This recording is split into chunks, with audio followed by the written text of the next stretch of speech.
Beyond Business is indeed a show that brings to you esteemed personalities from the corporate world and all walks of life for us to understand their experiences and for us to be shared with information that could be useful.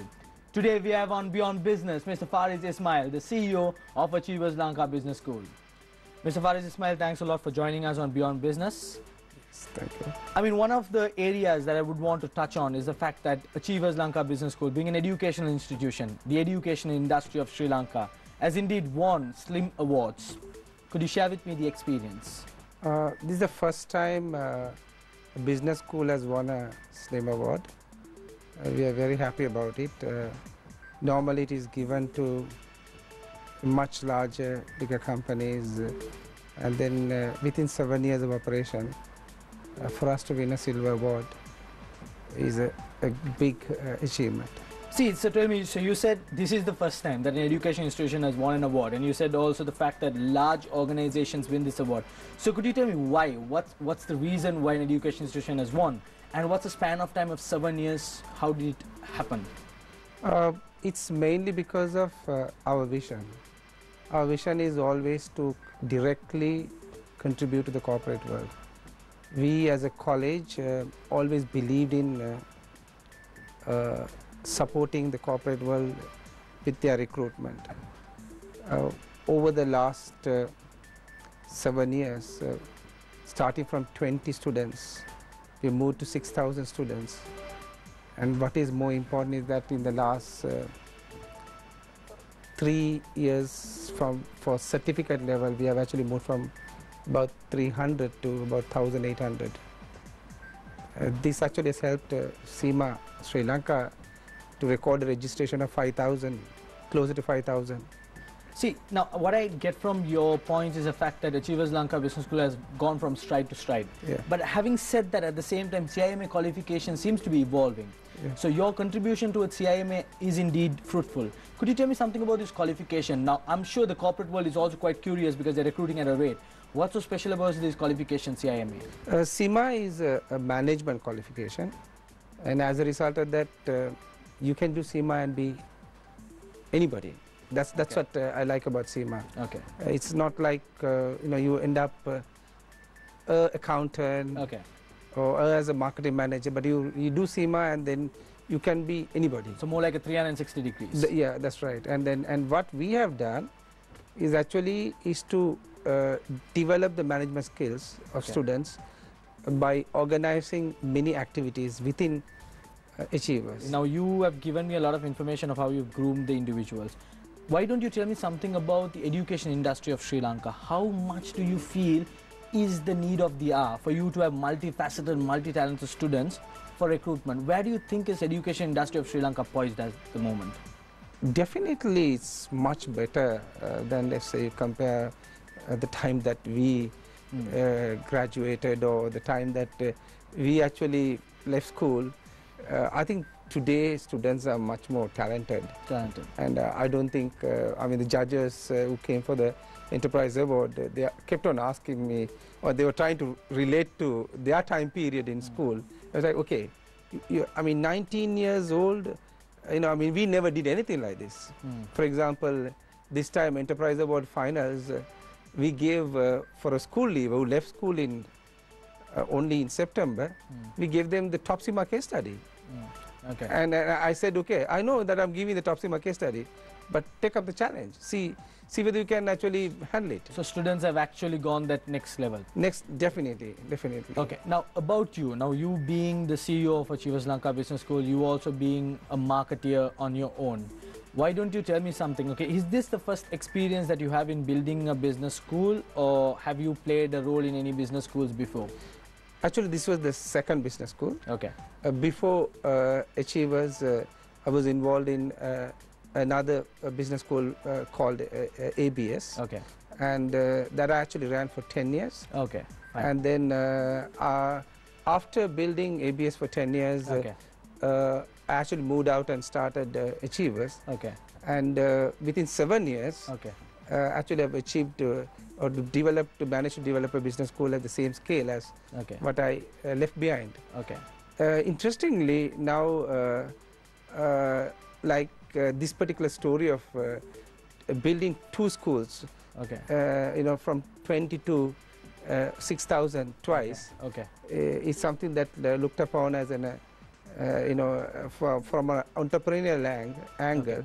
Okay. And then, so I'm very happy that I Okay. managed to do that. Do it twice, achieve a feat. So, Mr. Faris, now, see, Yeah. I do understand that you've done a lot of things in terms of sports to do with the education industry or the institutions per se. Anything beyond that, on a national basis, are you involved with sports, or is it restricted to the education industry per se? I'm actually the manager of number of Olympic athletes, Okay.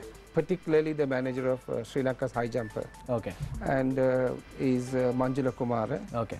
What's a lot of Sri Lankans Okay. don't know is that he's actually twice Asian champion, Okay. Fine. and like he was not involved in any controversy as such. Okay. Therefore, as a result, in Sri Lanka, probably you are not Yeah. that popular. I mean, because controversies fuel a lot of Yeah, rumors and news, so it becomes quite definitely. interesting. Yeah. So he's actually twice Asian champion. Okay. In 2005 in Korea, he beat a Korean to be the you know, the high jump champion. Yeah.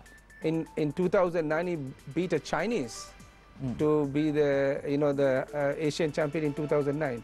I remember Chinese the jumper was so angry that you know, with the ground support, he lost to the Sri Lankan.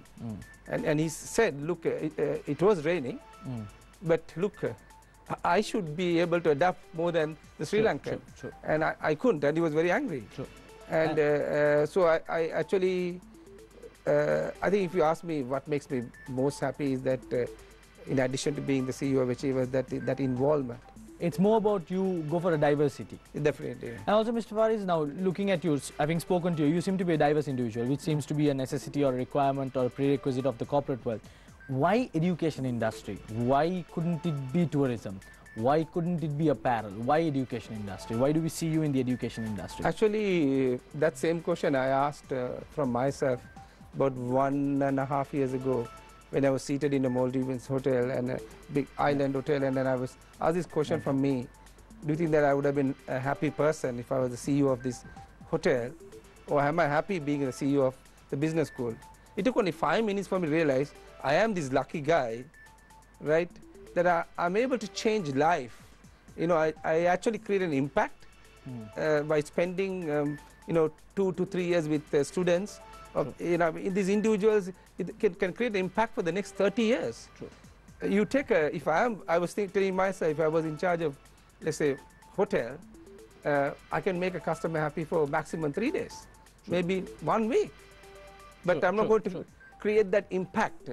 So, in addition to, you know, being the CEO of Achievers, I'm also the chairman of a company called Achievers Rating, which is basically do the recruitment for all the companies in Sri Lanka. And so in that particular company, like again, I enjoy giving this, you know, the opportunity for students to get jobs. True. I mean, so I think I'm a very lucky guy. Good. So, so which means it's more about you loving what you do. Definitely. And moreover, just to wrap up this thing, I just want to realize from you or ask from you, any business school across the world that you think your business school draws inspiration from, or anything that stands out in any of the business school across the world? Actually, I always say that I want Achievers to be the Harvard Business School of Sri Lanka. And that is basically, we can't, I know, we cannot match Harvard Business School. But the model can be copied, which is simply attract the best students, groom them, and then make it easy for companies to recruit. Just to wrap up this entire thing, anything that you want to say to our viewers, maybe from the corporate world, maybe budding corporate personalities, youngsters who want to go to the next level in life, anything you want to tell them in terms of the education industry? Yeah, actually, before I come into that, I like to talk about my plan of the future plan of you know, I'm actually involved in this dream project of what you call Global DNA. Global DNA is a project that I have actually wanted to do part of my MBA, which is to actually find 1,000 best students Okay. world over Okay. based on one criteria, which is simply attitude. Okay. So now somebody might ask me, I mean, his attitude is so big for me to work on a project for the next 5 years. In fact, I'm going to be focusing next 3 years in Middle East, fourth year in Europe, and then fifth year, I've not yet decided, most likely it's Australia or USA, but mainly focus on Asian students, right? And then the vision is to go through a screening process and find 1,000 best students. But that doesn't mean that it's, you know, it's ranked like, it's not like batsman rank number 1, 2, 3. Okay. It's 1,000 people that I have associated. Okay.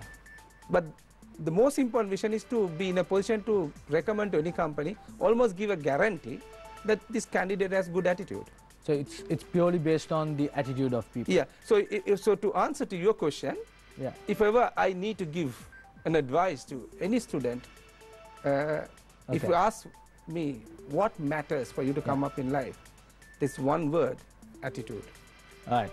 Thanks a lot, Mr. Faris Ismail. I think we've indeed been enlightened on a lot of things about the education industry. Thank you. Thanks a lot for joining us. Welcome. Thank you. This is Beyond Business. Beyond Business is a show that brings you individuals and business personalities from different facets of the corporate world.